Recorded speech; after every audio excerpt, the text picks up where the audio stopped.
menuju ke kota Makkatul Mukarramah untuk melaksanakan program kita, yaitu melaksanakan ibadah umrah. Pada Allah SWT, kita di kota Madinah, kita akan transit atau berhenti di Masjidil Ali atau Dzulhulaifah. Kita akan mengambil mikot di sana. Setelah itu kita akan langsung menuju ke kota Makkatul Mukarramah. Insyaallah seperti kemarin kita akan juga berhenti di rest area atau tempat istirahat. Nah, setelah itu kita akan langsung menuju ke kota Makkatul Mukarramah. Insyaallah perjalanan dari kota Madinah ke kota Mekah berlebih 6 jam. Insyaallah kita sampai sekitaran jam 9. Jam 9 malam sampai. Insyaallah pelaksanaan ibadah umroh mungkin jam 11 atau jam 12 malam. Karena perjalanan sangat jauh dari Madinah ke Mekah 6 jam. Itu kalau kita cepat nih. Karena kalau dulu setelah maghrib sampai. Karena dulu kecepatan 120 km. Tapi sekarang kecepatan dibatasi menjadi 90 km. Kenapa dibatasi? Karena tahun-tahun sebelumnya banyak kecelakaan. Akhirnya kecepatan bis dibatasi. Dan juga sekarang sopir bis harus 2 orang. Karena kebanyakan supir banyak ngantuk, Pak. Akhirnya harus 2, wajib 2 kalau perjalanan di luar kota. Dan berhubung dengan Allah Subhanahu wa taala, sebelum kita melangkah lebih jauh meninggalkan kota Madinah, mari bersama-sama kita berdoa meminta pertolongan kepada Allah Subhanahu wa taala agar perjalanan kita ini dari kota Madinah ke kota Mekah diberi keselamatan dan kelancaran oleh Allah Subhanahu wa taala. Mari bersama-sama Ibu baca doa bareng-bareng. Bismillahirrahmanirrahim. Bismillahirrahmanirrahim. Tawakkaltu 'ala Allah. La haula wa la quwwata illa billah. Hil aliyil azim. Bismillahi majraha wa mursaha. Inna rabbi la ghafurur rahim. Bismillah, Allahu Akbar. Allahu Akbar. Allahu Akbar. Subhanalladzi sahhara lana hada wa ma kunna lahu muqrinin wa inna ila rabbina lamunqalibun. Allahumma inna nas'aluka fi safarina hada al-birra wa taqwa wa minal amali ma tarda. Allahumma hawwin alaina safarana hada wadwi anna bu'dah. Allahumma anta sahibu fis safar wal khalifatu fil ahli. Allahumma inna na'udzu bika min wa'sa'is safar wa ka'abatil mandar wa su'il munqalabi fil mali wal ahli wal walad. Al-Fatihah.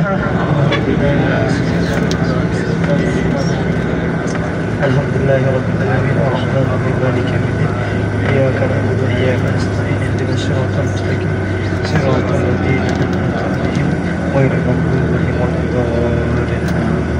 Alhamdulillah, Ibu sudah berdoa semoga perjalanan kita selalu diberi perlindungan oleh Allah SWT sampai ke kota Makkatul Mukarramah. Bismillahirrahmanirrahim. Alhamdulillah wassalatu wassalamu ala Rasulillah wa ala alihi wa sahbihi wa mawala amma ba'du. Ibu dan Allah Subhanahu wa taala, yang pertama mari kita panjatkan bersyukur kepada Allah Subhanahu wa taala. Alhamdulillah di siang hari ini Allah SWT memberikan nikmat sehat, nikmat iman dan kesempatan sehingga kita bisa melaksanakan menuju kota Makkatul Mukarramah. Mudah-mudahan kita semoga selalu diberi kesehatan Allah SWT agar perjalanan ibadah kita dan ziarah kita berjalan dengan lancar. Amin. Dan tak lupa pula selawat serta salam marilah akan kepada junjungan Nabi besar Muhammad sallallahu alaihi wasallam. Alhamdulillah kita berziarah ke makamnya Rasulullah SAW tepat di bulan kelahiran Rasulullah SAW, dan juga kita sampai di kota Madinah tepat di hari kelahiran Rasulullah, itu di hari Senin. Dan alhamdulillah juga Ibu, kita sudah berziarah ke makamnya Rasulullah sallallahu alaihi wasallam. Mudah-mudahan kita mendapatkan syafaatnya Rasulullah sallallahu alaihi wasallam. Alhamdulillah juga Ibu, tak terasa kita hari ini sudah meninggalkan kota Madinatul Munawwarah. Dan alhamdulillahnya kita sudah banyak melaksanakan ibadah di kota Madinatul Munawwarah maupun di Masjidil Nabawi. Mudah-mudahan semua amal ibadah kita diterima oleh Allah Subhanahu wa taala. Terutama itu ziarah kita. Mudah-mudahan kita beranjak menuju kota Madinah, kita sudah mendapatkan syafaatnya Rasulullah sallallahu alaihi wasallam. Karena tidak lain tujuan kita ke kota Madinah adalah untuk berziarah ke makamnya Rasulullah sallallahu alaihi wasallam. Dan berbuat Allah Subhanahu, semoga ini bukan yang terakhir kalinya kita mengunjungi kota Madinatul Munawwarah. Bukan yang terakhir kalinya kita berziarah ke makam Nabi Muhammad SAW. Mudah-mudahan dengan kita berziarah ke makamnya Nabi Muhammad SAW, mudah-mudahan semua dosa-dosa kita diampuni oleh Allah Subhanahu wa taala. Amin Allahumma amin. Mudah-mudahan perjalanan kita dari kota Madinah ke kota Mekah selalu diridhai oleh Allah Subhanahu wa taala. Dan semoga secepatnya Bapak Ibu bisa kembali lagi ke kota Madinah serta membawa keluarga masing-masing. Amin Allahumma amin. Yang penting kita ada niat kan, insyaallah. Sekarang kita mungkin Bapak Ibu ada yang sendiri, kita bawa pasangan, mudah-mudahan mungkin 3 bulan ke depan atau tahun ke depan mudah-mudahan bisa mengunjungi dan berziarah ke makamnya Rasulullah SAW. Dan berbuat Allah SWT, tujuan kita tiada lain ke kota Makkatul Mukarramah adalah kalau tidak melaksanakan ibadah umrah, kita melaksanakan ibadah haji. Tapi sekarang kita dalam melaksanakan ibadah umrah. Jadi sebentar lagi kita akan singgah di Masjidil Ali untuk mengambil mikot.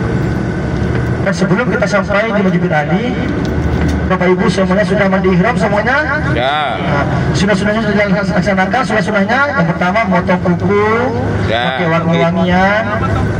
Kalau tidak motong kuku tidak apa-apa karena sunnah. Dilaksanakan dapat pahala, tidak dilaksanakan tidak apa-apa. Mungkin Bapak ada yang memotong seluruh rambut-rambut di seluruh tubuh kita, tapi tidak dilaksanakan tidak apa-apa, tapi dilaksanakan mendapatkan pahala itu. Dan nanti kita sampainya di Masjidil Ali Bapak Ibu, itu Bapak-bapak sudah tidak memakai celana dalam. Ada yang pakai celana dalam Bapak-bapak? Ada? Lepas semua nanti auratnya, pusarnya tidak boleh kelihatan karena auratnya laki-laki dari pusar sampai ke lutut. Jadi itu tidak boleh dibuka. Jadi setelah sampai di Masjidil Ali, kita laksanakan yang pertama sholat tahiyatul masjid, yang kedua sholat sunnah ihram. Dan setelah itu kita nanti temukan titik kumpulnya di mana. Setelah kumpul mungkin foto bersama. Setelah itu kita niatnya bersama-sama di dalam bis. Niatnya bersama-sama di dalam bis. Setelah niat sudah diucapkan lafal, sudah dilakukan berihram, jadi semua larangan-larangan ihram sudah berlaku. Jadi yang pertama rukun umrah ada satu, yang pertama niat, yang kedua tawaf, sa'i, tahallul, yang kelima tertib. Yang dinamakan tertib adalah dimulai dari yang pertama niat, tawaf, sa'i, tahallul. Kalau kita tidak tertib, tidak berurutan, umrah kita tidak akan sempurna. Jadi yang pertama niat, setelah niat semua larangan-larangan ihram sudah berlaku. Yang awalnya pakai wangi-wangian sunnah menjadi larangannya, memotong kuku sunnah menjadi larangannya, memotong rambut seluruh tubuh kita sunnah menjadi larangan. Dan untuk bapak-bapak tidak boleh menutup kain ihram ke kepala ketika sudah berniat. Tidak boleh menggaruk kepala keras-keras. Kenapa? Takutnya ada 3 helai rambut yang jatuh. Berarti makruh, harus membayar fidyah. Apa itu fidyah? Fidyah itu memberi makan 6 sampai 7 orang. Itu harus membayar denda kalau kita melanggar larangan ihram. Jadi kalau menggaruk kepala setelah niat harus pelan-pelan. Takutnya ada 3 helai rambut yang jatuh. Itu selanjutnya tidak boleh menggaruk kulit dengan keras-keras, takutnya luka, sama waktu. Tapi kalau sudah luka sebelum niat tidak apa-apa. Tapi kalau setelah niat digaruk sampai luka itu juga makruh. tidak boleh. Harus menjaga lisannya, tidak boleh berbantah-bantahan atau bertengkar, tidak boleh. Tidak boleh membicarakan keburukan orang lain, tidak boleh syahwat untuk bapak dan ibu. Suami istri tidak boleh, apalagi yang bukan muhrimnya, tidak boleh. Jadi kepada bapak tolong dijaga pandangannya, untuk ibu dijaga pakaiannya. Insyaallah kalau pakaian ibu-ibu semuanya rapi, tidak transparan, tidak membentuk tubuh kita, insyaallah bapak-bapak tidak akan melihat dengan penuh nafsu. Jadi dijaga ucapan kita, tingkah laku kita. Karena kenapa? Kalau kita pada berihram, kita membicarakan keburukan orang lain, kita akan kena denda, itu makruh. Kena denda kita. Jadi ketika kita pada berihram, apa yang kita laksanakan itu bertalbiyah, berzikir, dan berselawat membaca Al-Quran. Itu sunnahnya. Jadi ketika pada berihram, lebih baik kita bertalbiyah, berselawat, dan berzikir, dan membaca Al-Quran. Karena kalau kita tidak berzikir, bertalbiyah, kita kadang-kadang ibu dan bapak, suami istri atau bapak-bapak sama bapak ibu kadang-kadang bergosip, itu kebanyakan bahaya. Kalau kita bergosip, kita membayar denda, itu membayar fidyah, memberi makan tujuh orang. Kalau bapak ibu, saya tidak mau ngasih tahu kepada pembimbing, dia tidak bayar. Berarti kemudian ibu tidak sempurna. Yang tahu kalau bapak ibu melanggar larangan ihram itu bapak ibu sendiri. Contohnya ketika sampai di Hotel Mekah, bapak ibu setelah makan dan cuci tangan pakai sabun, maka sabun itu wangi. Siapa yang tahu di kamar mandi? Hanya ibu yang tahu, dan Allah Subhanahu wa Ta'ala. Kalau bapak ibu ingin sempurna umrahnya, harus membayar fidyah. Itu tanggungan seumur hidup, Bu. Kalau umurnya sempurna harus membayar fidyah, itu memberi makan 7 orang, kurang lebih mungkin sekitaran 1 nasi itu 12 rial, Bu. Kalau kita bayar fidyah. Kalau tidak ingin membayar, tolong dijaga benar-benar larangan ihramnya. Dan untuk ibu-ibu, semua tubuhnya ibu-ibu kecuali wajah dan telapak tangan yang boleh terlihat, semuanya aurat kecuali wajah dan juga telapak tangan. Jadi ibu-ibu tolong dijaga, kaos kaki dipasang, kaos tangan dipasang, yang di bawahnya terbuka, tidak boleh memakai masker. Laki-laki dan perempuan tidak boleh memakai masker.